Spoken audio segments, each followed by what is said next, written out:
Merci de suivre Prestige TV pour vous informer.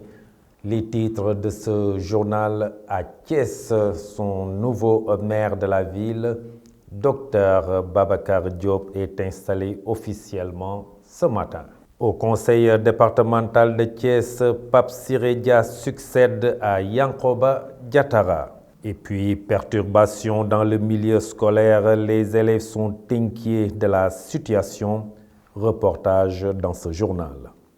La page de l'actualité nationale avant celle de l'actualité internationale et la page des sports viendra boucler ce journal. Dans un court instant, le développement.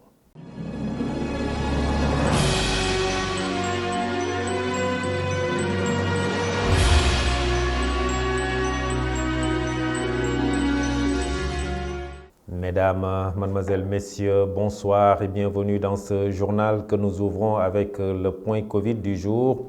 En ce vendredi 18 février 2022, sur 1257 tests réalisés, 26 cas sont revenus positifs au coronavirus, soit un taux de positivité de 2,0,6%. Les 21 cas sont issus de la transmission communautaire et les 5 cas sont des cas contacts suivis.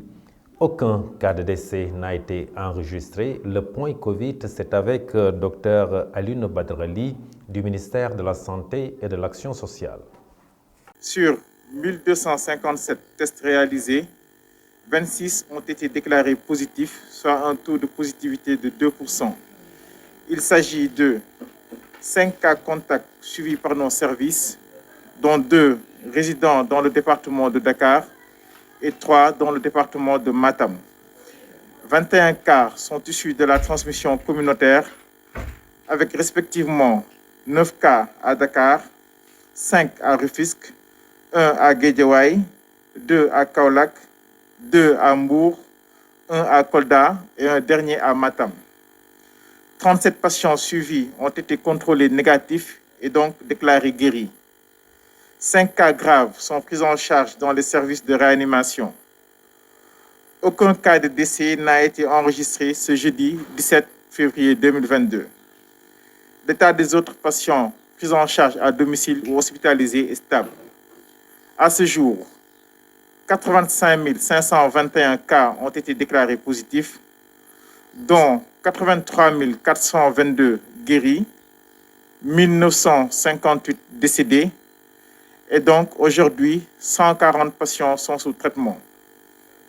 À ce jour, le nombre total de personnes vaccinées est de 1 436 481. Je vous le disais tout de suite dans le sommaire, Thiès-Ville a son nouveau maire, le docteur Babacar Diop, est installé dans ses nouvelles fonctions de premier magistrat de la ville de Thiès. La passation de service s'est faite entre le maire sortant Talla Sylla et lui en présence des autorités politiques et administratives. Ce matin même, Dr Babacar Diop, après son installation, décline une partie de ses ambitions pour les 5 ans à venir. Dr Babacar Diop, que nous suivons au micro de Aïssatou Sow Moussa Mbaye. Monsieur le maire sortant Talla Sylla, vous avez été à la tête de cette institution pendant 7 années. Vous avez servi Thiès, vous avez contribué au développement et au rayonnement de Thiès. La population vous exprime toute sa reconnaissance et sa gratitude. Ainsi va la vie. Chaque génération apporte sa contribution à l'édification d'une cité de paix et de stabilité, de liberté et de dignité. Je veux un conseil municipal au service de Thiès. Je veux un bureau municipal au service de Thiès. Je veux un cabinet du maire au service de Thiès. Une administration locale au service de Thiès. C'est-à-dire une nouvelle culture, une nouvelle gouvernance locale exclusivement engagée à servir les Thiessois. Les attentes sont immenses. Je serai à mon bureau dès le lundi à 8 heures pour commencer le travail. Nous restons avec ces passations de service, la cérémonie de passation de service entre le nouveau président du conseil départemental de Thiès, Siré Dia, et son prédécesseur, Yankoba Diatara, s'est déroulée ce mercredi passé dans les locaux de la dite institution. Après la passation de service, Yankoba Diatara s'est adressé à la presse en souhaitant bonne chance à son successeur. Yankoba Diatara est au micro de Ahmadou Bambali. Aujourd'hui, par la grâce de Dieu, c'est le président Siré Dia qui vient d'être installé à l'issue des élections du 23 janvier 2022. Et je voudrais également profiter de cet instant pour prier, surtout pour les conseillers disparus qui étaient avec nous, élus, et qui, par la grâce de Dieu, ont été rappelés à Dieu. Prier pour le repos de leur âme. Mais également remercier l'ensemble des conseillers et des populations thiessoises vraiment qui nous ont accompagnés pendant 7 ans à travailler pour le département, mais également à mettre en œuvre la vision du président Idrissa Seck à la tête du département de Thiès. Aujourd'hui, à l'issue des élections territoriales du 23 janvier 2022, le président Siré Dia vient d'être porté à la tête du département de Thiès. Nous avons procédé à la passation de service tout à l'heure et j'en ai profité pour partager avec lui plus ou moins le bilan que nous avons réalisé à la tête du département. Et nous avons profité pour prier, et nous profitons de l'occasion pour prier pour lui. Prier pour que Dieu l'assiste dans cette noble mission, mais également se mettre à sa disposition. Vous savez, les collectivités locales n'ont pas beaucoup de ressources. Non, nous avons simplement initié, comme vous le savez, un certain nombre de projets, mais également un certain nombre de démarches. Et d'ailleurs, je disais au président, il faut améliorer, renforcer ces démarches-là. Aujourd'hui, naturellement, c'est vrai, nous avons bouclé l'année 2021 avec, c'est vrai, 91 millions, mais surtout en investissement. Parce que le fonctionnement, vous savez, les collectivités locales n'ont pas beaucoup de ressources en fonctionnement. Donc 91 millions, mais c'est plus de 88 millions en investissement et 3 millions en fonctionnement. Mais naturellement avec les instances qui sont en cours, parce que pour le fonctionnement, nous avons à peu près 46 millions, je pense, de fonctionnement à payer, mais également en investissement, nous avons 63 millions. Donc je lui dis que par rapport au budget de cette année, il a largement les moyens naturellement de couvrir le budget intégralement. Le nouveau président du conseil départemental élu s'est engagé à ne ménager aucun effort pour évaluer les projets en cours afin d'apporter de nouveaux projets avec les possibilités de financement pour dérouler son programme. Le nouveau président du conseil départemental de Thiès, Pape Siré Dia, est toujours au micro de nos reporters Ahmadou Bambali Cherfal. Je profite de cette occasion pour remercier l'ensemble des populations du département de Thiès qui m'ont élu, qui m'ont fait confiance, qui m'ont porté à la tête de ce conseil. Remercier l'ensemble des responsables de Benno Bokk Yakaar qui m'ont accompagné dans cette campagne, dans cette élection. Donc permettez-moi maintenant de souligner que la passation s'est déroulée dans une atmosphère cordiale. C'est l'occasion aussi de remercier le président sortant, en l'occurrence le ministre Yankoba Diatara. Il a été très ouvert, transparent, disponible. Vraiment, il m'a fourni toutes les informations nécessaires, indispensables, propres à m'aider à conduire ma mission dans de bonnes conditions. C'est l'occasion de le remercier vivement devant toutes les populations thiessoises. Et il m'a affirmé qu'il reste à ma disposition, donc pour toute information, pour toute mission, pour toute tâche que je lui confierai.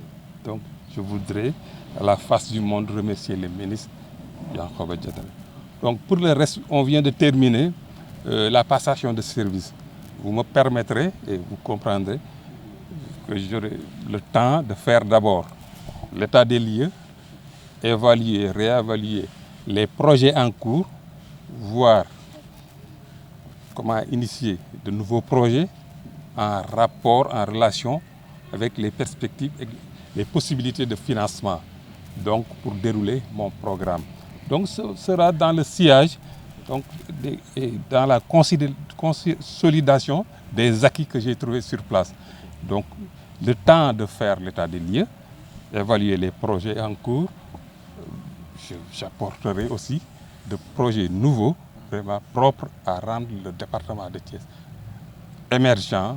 Et je vous le disais dans le sommaire, nous allons revenir avec ces perturbations dans le milieu scolaire qui inquiètent les élèves. Ces derniers, très désorientés, trouvent des alternatives pour pallier aux heures de cours perdues, même s'ils jugent cette méthode inefficace. Reportage Aïssatou Sow Moussambay. C'est une cour presque vide que nous avons trouvée au lycée Malick Sy de Thiès. La grève des enseignants est passée par là, une crise scolaire qui impacte lourdement les élèves. Oui, ça me pénalise beaucoup puisque on fait presque pas cours. On vient à l'école, on est là jusqu'à 8h à 9h, on fait pas cours. La plupart des profs, là, des fois, ils ne viennent pas de 8h à 9h. Des fois, on vient à l'école pour ne rien faire. C'est vraiment compliqué puisque les autres élèves sont en avance par rapport à nous. Déjà, les élèves qui sont en classe de terminale cette année, leur année en seconde, c'était vraiment dur parce qu'il y avait le coronavirus. On n'a fait qu'une seule composition. Et là, on doit aussi faire une autre composition. On va faire une seule composition cette année aussi. Par exemple, la semaine passée, on a fait cours lundi. Hier, on nous a fait sortir.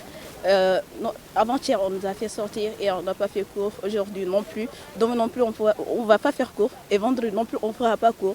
On fera cours que samedi. Et c'est un cours de 3h ou 2h.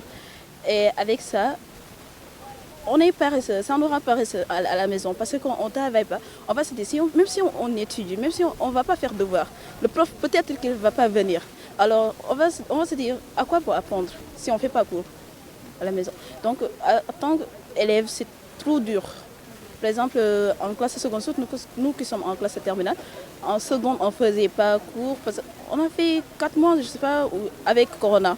En seconde, en première, on a travaillé avec un programme évaluatif. Par exemple, on a travaillé avec des programmes comme pour nous évaluer, pour juste passer en terminale. Et en terminale, voici l'année qui est encore perturbée. C'est-à-dire, c'est comme si on nous avait sacrifié en fait. Depuis le début de cette crise, les professeurs ne dépassent pas 2 heures de cours. Ces élèves que nous avons rencontrés trouvent comme seule alternative les cours de renforcement et les groupes de travail, même si cela ne peut pas remplacer l'explication d'un professeur. On fait du cours de renforcement ou bien on se regroupe entre élèves pour s'entraider. Ouais, ça nous permet, on peut, mais le problème en est qu'on ne peut pas apprendre des choses qu'on ne comprend pas. Certes, on peut prendre les cahiers des autres pour apprendre, mais ça ne nous aide pas beaucoup. À part, même si tu pars sur Google pour apprendre aussi, ça ne permet pas, parce que le fait que le prof explique en classe est différent de lire sur le Google ou bien prendre un autre cahier. Pour nous mettre un peu à jour, on fait des cours de renforcement par exemple, mais ça ne nous aide pas beaucoup, parce que même les cours de renforcement, on fait déjà ce qu'on a déjà fait en classe.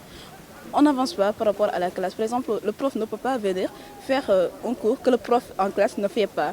Donc il est obligé de faire les mêmes cours que le prof pour qu'on puisse comprendre ça. Ou bien par exemple, tu peux prendre un autre cahier, un autre livre ou un site d'internet sur YouTube, tu peux rechercher à faire quelque chose, mais ce ne sera jamais comme le prof en classe. Ces élèves qui n'ont effectué ni devoir ni composition après plus de 3 mois exhortent les enseignants et l'État du Sénégal à trouver une solution pour une reprise des enseignements. Merci Aïssatou Sow. Thiès dispose désormais d'un centre régional de gériatrie destiné exclusivement à la prise en charge sanitaire des personnes âgées.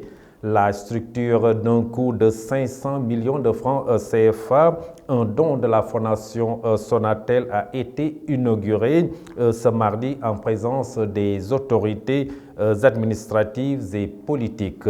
Le docteur Marie-Khemesse Ngom, directrice de la santé publique, a salué la réalisation de ce centre qui porte le nom du doyen Souleymane Kanté, délégué de quartier du quartier Diamaguène. Je vous propose de suivre Dr Marie-Khemesse Ngom après l'inauguration. Je voudrais rappeler que grâce à ce fructueux partenariat public-privé, nous participons à travers ces actions beaucoup d'améliorations qui concourent à l'amélioration des conditions de vie des populations pour un mieux-être social et durable. Dans le domaine de la santé, la Fondation Sonatel participe activement à l'augmentation de la carte sanitaire de façon significative dans le pays par la construction et équipement de plusieurs structures de santé, la dotation d'ambulances médicalisées, le relèvement du plateau technique de plusieurs structures, alors des établissements de santé, centres de santé, postes de santé. La dotation également annuelle de bourses de spécialisation pour les étudiants en médecine est également d'un grand apport. Toutes ces actions se traduisent aujourd'hui par l'amélioration notable de la santé et l'action sociale de nos populations.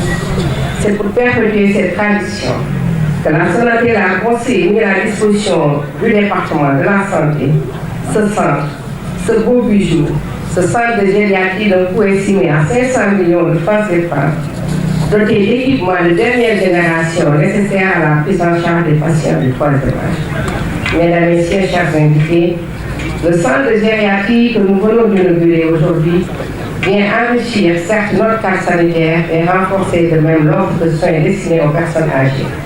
Donc déjà, je voudrais indiquer ici au nom de M. le ministre de la Santé, qui nous a dit que le maire Talla Sylla a bien voulu mettre à notre disposition, à la disposition de la Fondation Sonatel, cette superficie d'une importance capitale.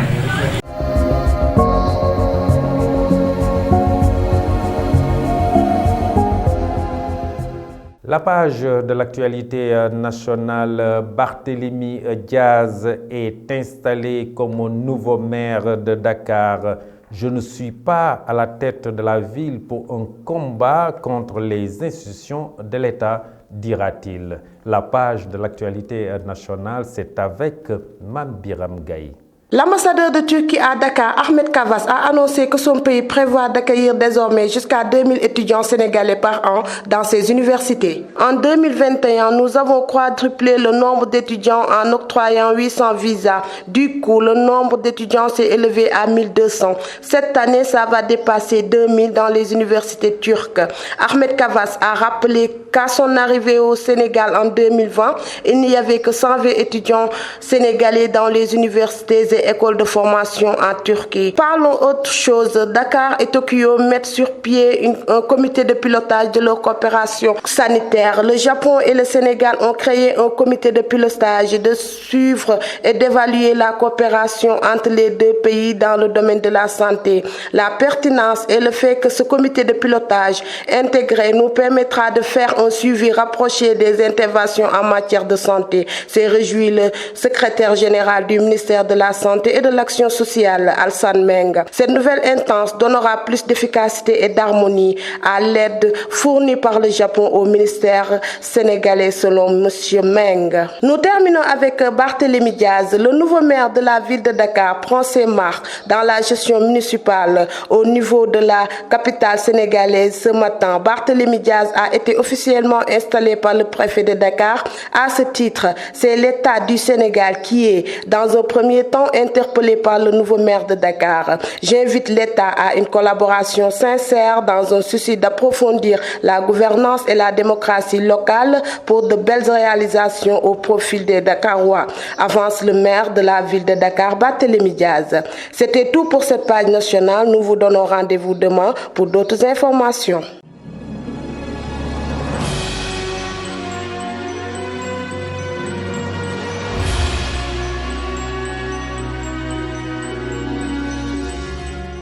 Et sur l'international, l'Algérie autorise de nouveau les avions militaires à survoler son territoire, une première depuis le mois d'octobre. La page de l'actualité internationale, c'est avec Ramatoulaye Sissé.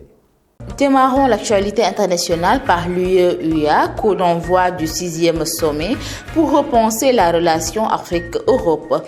40 chefs d'État et de gouvernement africains et 27 dirigeants européens sont réunis à Bruxelles, où le 6e sommet UE-UA a débuté jeudi après-midi, 17 février. Un sommet de refonte de la relation Afrique-Europe. Les enjeux et les besoins sont colossaux. Les dirigeants se retrouvent 2 jours autour de tables rondes thématiques pour élaborer une série de projets concrets dans tous les domaines. Les partenaires ont tracé quelques lignes directrices. Continuons l'actualité internationale par l'Algérie qui a autorisé jeudi un avion militaire français à survoler son territoire, une première depuis le mois d'octobre. Les avions militaires français ne pouvaient jusqu'ici plus survoler l'Algérie dans un contexte de conflit entre l'Algérie et la France après la diffusion par le monde de propos attribués à Emmanuel Macron. Terminons l'actualité internationale par les 6 pays d'Afrique qui ont été choisis pour héberger leur propre production de vaccins ARN, messager ARNM, en tant que premier bénéficiaire du programme mondial de l'OMS de production de ces vaccins, a-t-elle annoncé vendredi. L'Afrique du Sud, l'Égypte, le Kenya, le Nigeria, le Sénégal et la Tunisie ont été choisis par l'Organisation mondiale de la santé afin de permettre au continent africain, qui a eu un accès restreint aux vaccins anti-Covid, de fabriquer ses propres vaccins pour lutter contre la pandémie de coronavirus et d'autres maladies. Mesdames et messieurs, c'était tout pour l'actualité internationale.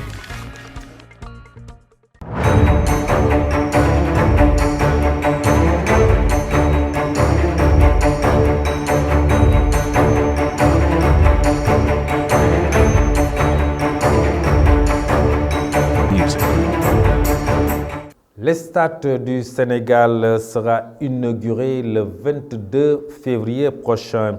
Le président turc Erdogan est attendu à Dakar. La page de l'actualité sportive porte la signature de Fatou Fall. Démarrons les actualités sportives avec l'inauguration du stade du Sénégal.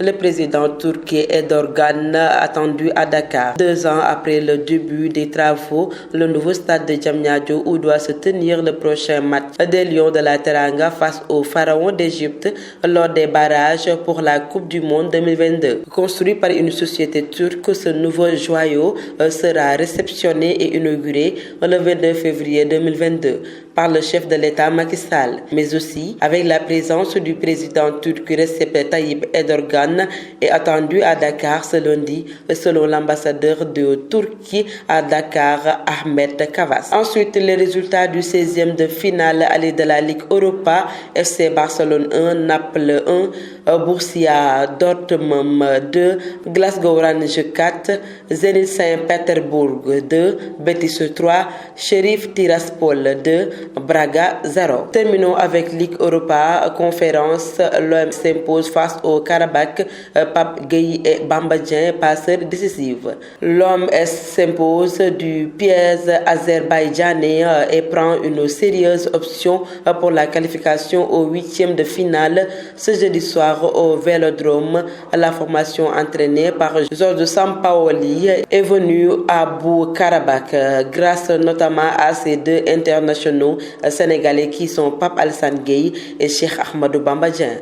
C'était tout pour les actualités sportives. Merci Fatou Fall. Et pour être tout à fait complet sur cette page sportive, Ligue professionnelle 1, on va jouer la 10e journée. Demain, samedi, au stade Maniang Soumaré, Mbour Petite Côte reçoit Dakar Sacré-Cœur à Maniang Soumaré. Le CNEPS Excellence se déplace à Ibrahima Boye pour jouer l'AS Douane.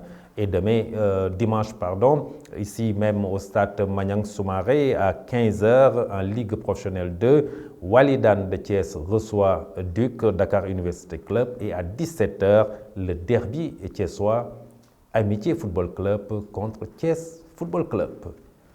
Et ceci met fin à ce journal que j'ai eu l'honneur de vous présenter.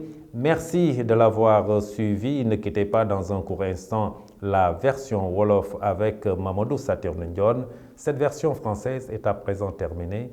Merci, passez une excellente fin de soirée. Au revoir.